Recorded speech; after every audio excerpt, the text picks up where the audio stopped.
खुलुमबाय रायजोफोर दिनै फुंबिलिनि खौरांफोरा जाबाय। गिबि खौराङाव दङ गोबां समफोरावनो समाजाव दायना एबा दायनि साजायनानै माखासे आइजो एबा सुबुंखौ अनागार खालामनाय जाथायफोरा जाबोबाय थादों। बेबायदिनो अदालगुरियाव दायनि साजायना सासे आइजोखौ अनागारि खालामदों आरो गाग्लोबदों होनना मिथिनो मोन्दों।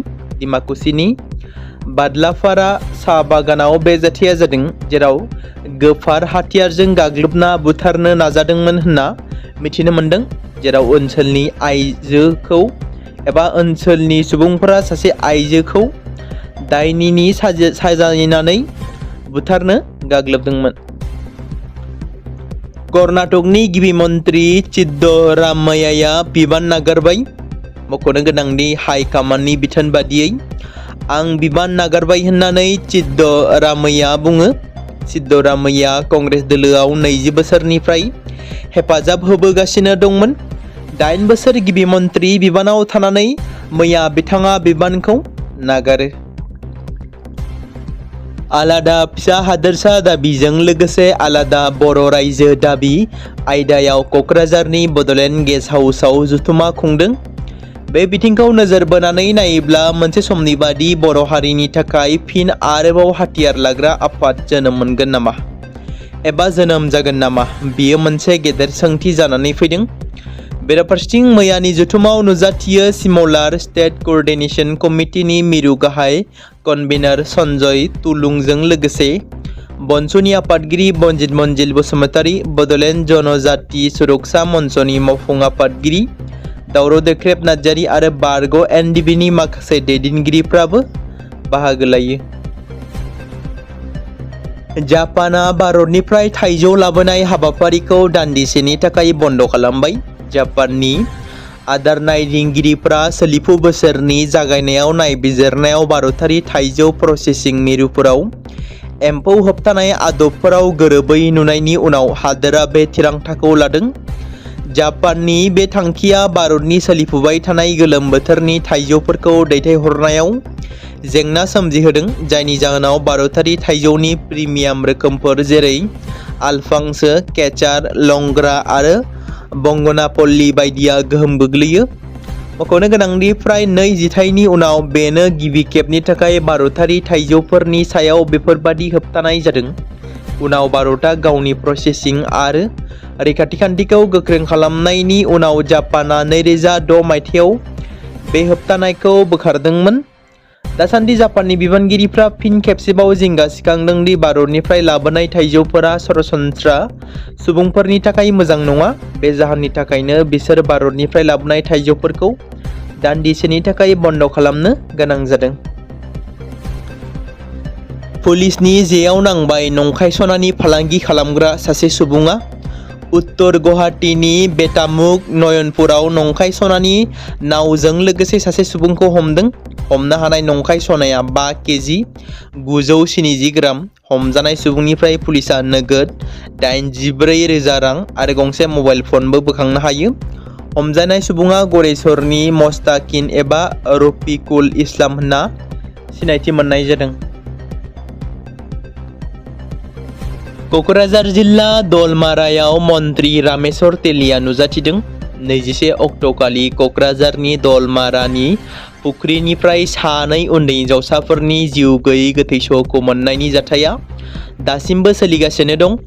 थैनाय 2 फरायसानि सोमोनांथाव थैनायखौ लानानै गोबां रोखोमनि फिनजाथाय सोलिबाय थानाय समावनो मैया मन्त्रि रामेश्वर तेलिया थैनाय नखरफोरखौ लोगो हमहैयो एबा थैनाय नखरनि सोद्रोमाफोरखौ लोगो हमहैदों आरो दुखुआव गोग्लैनाय बाहागिफोरनि फारसे गोथौयै दुखु फोरमायो।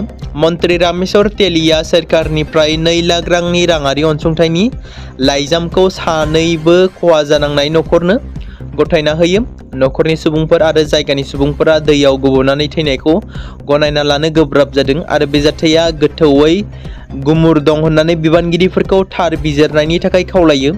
गुबुन फारसेथिं मन्त्रि रामेश्वर तेलिया गासै जाथायनि सायाव खौरां बिजोंनि सिगाङाव दुखु फोरमायो आरो दुखु मोननाय नखरफोरनिसिम गोथौयै दुखु मोननाय फोरमायो। मन्त्रि रामेश्वर तेलिया बेखौबो बुङो दि बिथाङा नखरफोर आरो जायगानि सुबुंफोरनि बिबुंथिनि सोमोन्दै गिबि मन्त्रिनो फोरमायगोन।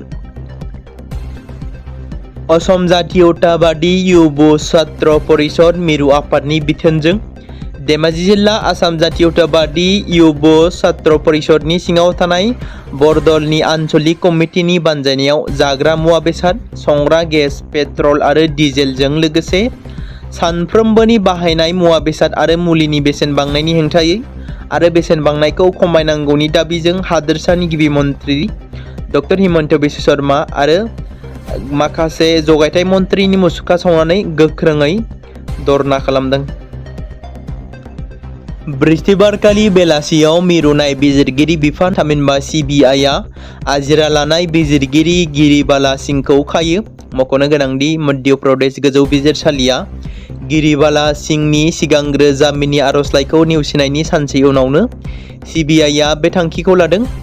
बेनि सिगां 15 मे खालि भोपालनि मोनसे जायगानि बिजिरसालिया बिथांखौ जामिन होदोंमोन, जायखौ उनाव गोजौ बिजिरसालियाव बोखारदोंमोन। जामिन बोखारनायनि उनाव CBIनि हानजाया बृहस्पतिबारखालि भोपालाव थानाय गिरिबाला सिंहनि न'आव नुजाथिफैयो आरो बिथांखौ खायो। आजिरा मोननाय बिजिरगिरिनि हेंथायै आइजोफोरनि सायाव अनागारि खालामनाय आरो जोथोबजों सोमोन्दो गोनां दायफोरनि सिङाव गोबां गोख्रों केस होनाय जादों। खौरां मोननाय बायदिब्ला नयडानि थागिरि तिशा शर्माखौ बिनि फिसाय आरो नखरनि सुबुंफोरा गोसोआरि इनाय आरो जोथोबनि थाखाय नाख्रेबनो गोनां जादोंमोन, जायनि जाहोनाव बिखौ फोथैनो गोनां जादोंमोन। 2025 मायथाइनि दिसेम्बर दानाव बिसाया भोपालनि थागिरि समर्थ सिंहजों जुलि जादोंमोन। सोलिफु बोसोरनि 19 मे खालारखालि तिशाया रुंसारि जादोंमोन। बेफोर रुंसारि जानाया गिरिबाला सिंहनि थाखायनो जादों होननानै रिपर्टआव फोरमायदों। एबसुनि बारग' आफादगिरि दिपेन बर'आ आसाम एसेम्ब्लियाव UCC बिलखौ थिसननायखौ लानानै बरायदों।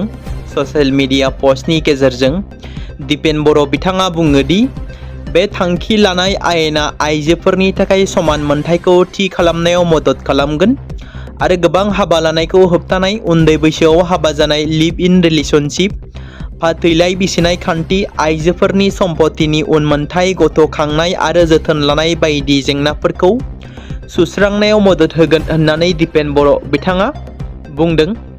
आरो बेफोर बाथ्राफोरखौ बुंनायनि अनगायैबो बिथाङा आरोबाव बुंबावदों दि ट्राइबेल माहारिफोरखौ UCCनि आवथायाव दोननानै गावसोरनि गोदो गोदायनिफ्रायनो सोलिबोनाय दोरोङारि आसारखान्थि आरो हादोरारि आसारखान्थिफोरखौ संरैखा खालामनानै लाखिनाया जोबोद गनायथाव होनना बुङो दिपेन बर'आ।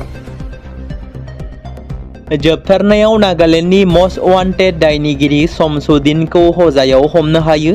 मुम्बाइ पुलिसनि क्राइम ब्रान्चनि मोनसे स्पेशेल हानजाया मुम्बाइआव जानाय मोनसे इनाय बुथारनाय जाथायनि गुबै दायनिगिरि शमसुद्दीनखौ नागिरनो थाखाय हजाय जिल्लानि मराजार ओनसोलाव मोनसे अपारेशन खालामदोंमोन आरो बे हानजाया थांनाय सानथामनिफ्रायनो मरा जहरनि गुबुन गुबुन जायगाफोराव गोख्रों अपारेशन खालामगासिनो दंमोन।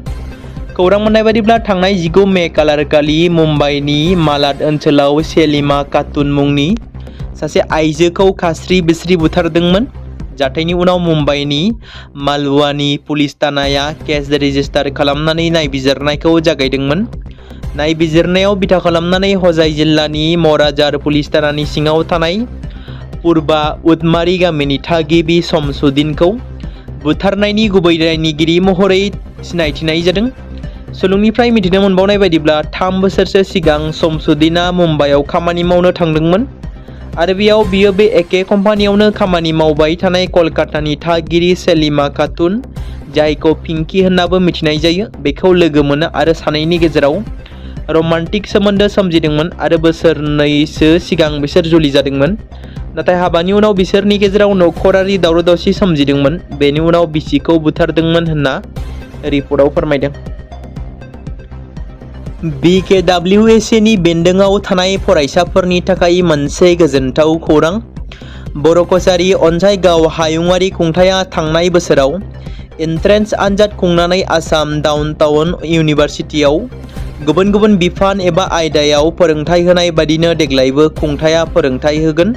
BKWSAनि CMनि OST सुक्रेश्वर गयारिया फोरमायथियो। BKWSAनि सोलोंथाइ बिफाननिफ्राय BKWSAनि बेन्दोंआव थानाय गुबुन गुबुन बर' बिजोंनि फरायसालिफोराव थांनानै खौरां लानाय नायबिजिरनाय हाबाफारिया दासान्दि सोलिगासिनो दं। BKWSAनि बेन्दोंआव थानाय फरायसाफोरनि थाखाय गोजोनथाव खौरां होननानै बुंनांगोन। बर' कसारी अनसाइगाव हायुङारि खुंथाया थांनाय बोसोरावबो एन्ट्रेन्स आनजाद खुंनानै आसाम डाउन टाउन इउनिभार्सिटियाव गुबुन गुबुन बिफान एबा आयदायाव फोरोंथाय होनाय बायदिनो देग्लायबो खुंथाया फोरोंथाय होगोन होननानै BKWSC नि CM नि OSD सुक्रेश्वर गयारिया फोरमायथिदों। सोनाब बेंगलनि बाग्यदीप ठाकुरा सिक्किम मुलुगसोलोंसालिनिफ्राय मिउजिक आयदायाव MA खौ गल्ड मेडेल लानानै उथ्रिसार जानो हादों। सोनाब बेंगलनि आलिपुरदुवार जिल्लानि श्री बाग्यदीप ठाकुरा सिक्किम मुलुगसोलोंसालिनिफ्राय मिउजिक आयदायाव MA खौ गल्ड मेडेल लानानै उथ्रिसार जानो हानाय खौराङा सिक्किम मुलुगसोलोंसालि मिउजिक बिफानखौ गोग्गानाय लाबोनायजों लोगोसे बर' हारिनि गेजेरावबो मोनसे गोग्गानाय रादाब लानानै फैदों।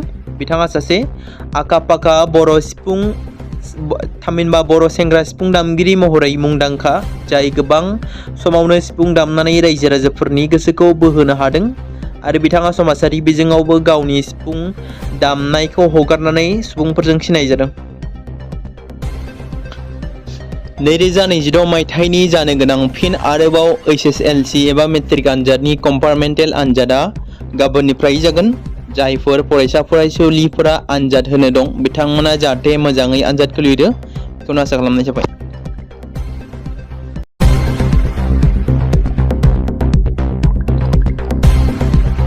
बे समाव मोनसे गोजोनथाव खौरां बाक्सा जिल्लानि बरमायाव थानाय रुरेल एकाडेमिया लानानै फैदों नोंथांमोननि थाखाय मोनसे गोजोनथाव खौरां।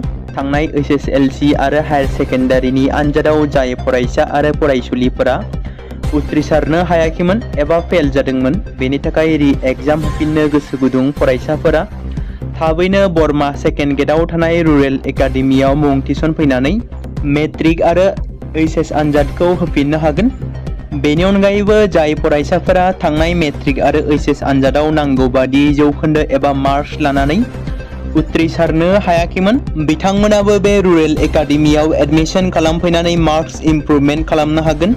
स्ट्रिम हिसाबै आर्ट्स, साइन्स आरो कमार्सनि गासैबो फरायसाफोरा रुरेल एकाडेमियाव एडमिशन खालामनो हागोन। बेनि थाखाय थाबैनो 8761903455 नङाब्ला 87203585 जानबुं नम्बराव जगाजग खालामहरनो हागोन।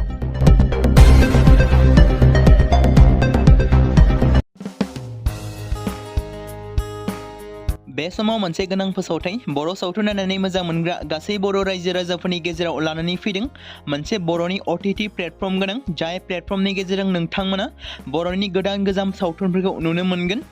थांनाय माखासे बोसोर सिगां बर'नि गेजेराव लानानै फैनाय निउबो एप बायदिनो फिन आरोबाव लानानै फैदों बर' रायजो राजाफोरनि थाखाय। बे बाथ्राखौ मख'नाया गोनांदि 2025 मायथाइनि जानुवारि दानाव ओंखारनाय आंगो स्ट्रिम मुंनि मोनसे OTT प्लेटफर्म गोनां निउबो एपनि गेजेरजों नोंथांमोना गोबांथार बर'नि सावथुनफोर जेरै ट्रेजेडि, रमान्टिक, एक्शन आरो कमेडिजों बुंफबनाय सावथुनफोरखौ नुनो मोनगोन। जेरै सनानि नखर, थांखि गैयै समाज, अनसुला आफा, हिर', बिमा बायदि बाजै, अर, थैसाम, वान्टेड, संदान आरो रं नाम्बार बायदि सावथुनफोरा मख'जाथाव। बेफोर सावथुनफोरखौ नायनो थाखाय नोंथांमोना गिबियावनो आंगो स्ट्रिम एपखौ गावनि मबाइलाव थानाय प्ले स्ट'रनिफ्राय डाउनल'ड खालामनानै लोगोसे इनस्टल खालामनानै गावनि मबाइल नाम्बारजों लगइन खालामनानै लाग्रोनांगोन। बेनि उनाव नोंथांमोना गोबांथार नुनो मोनै सावथुनफोरखौ गुगोल पे, फन पे आरो पेटिएमजों रं नाम्बार सावथुनखौ नायनो थाखाय 60 रां आरो संदान सावथुनखौ नायनो थाखाय 80 रां, वान्टेड सावथुनखौ नायनो थाखाय 60 रां, थैसाम सावथुनखौ नायनो थाखाय 60 रां बेबायदिनो गोबांथार नुनो मोनै सावथुनफोरखौ नायनो थाखाय सुबिदा खालामनानै होदों आंगो स्ट्रिम प्लेटफर्मा। फिन नोंथांमोननि गेजेराव फोरमायबावनो लादों बर' सावथुन नायनानै मोजां मोनग्रा गासै बर' रायजो राजाफोरनि गेजेराव लानानै फैदों मोनसे बर'नि OTT प्लेटफर्म गोनां, जाय प्लेटफर्मनि गेजेरजों नोंथांमोना बर'नि नुनो मोनै सावथुनफोर जेराव गोजाम सावथुनफोरखौ नुनो मोनगोन।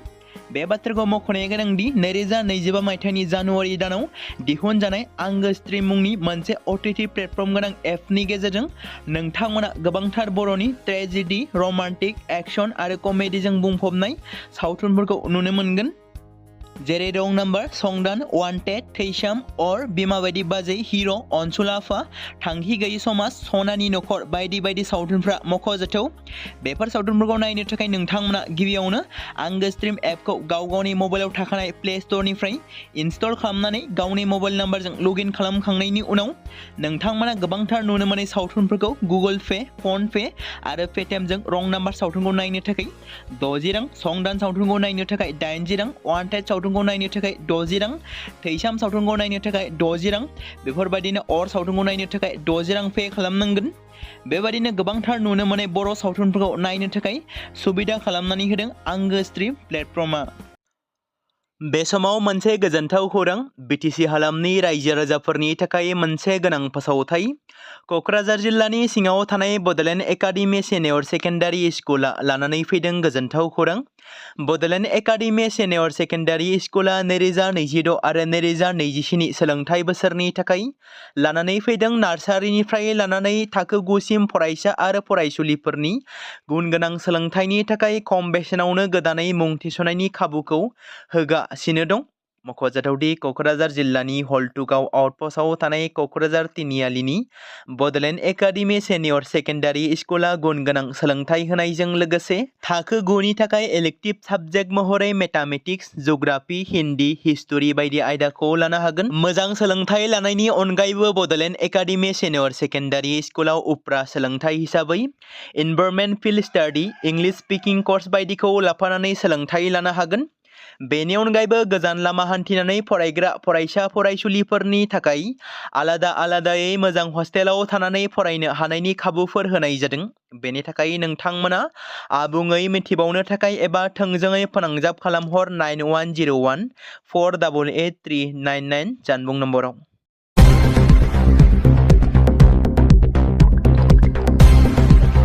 बे समाव मोनसे गोजोनथाव खौरां, बाक्सा जिल्लानि बरमायाव थानाय रुरेल एकाडेमिया लानानै फैदों नोंथांमोननि थाखाय मोनसे गोजोनथाव खौरां।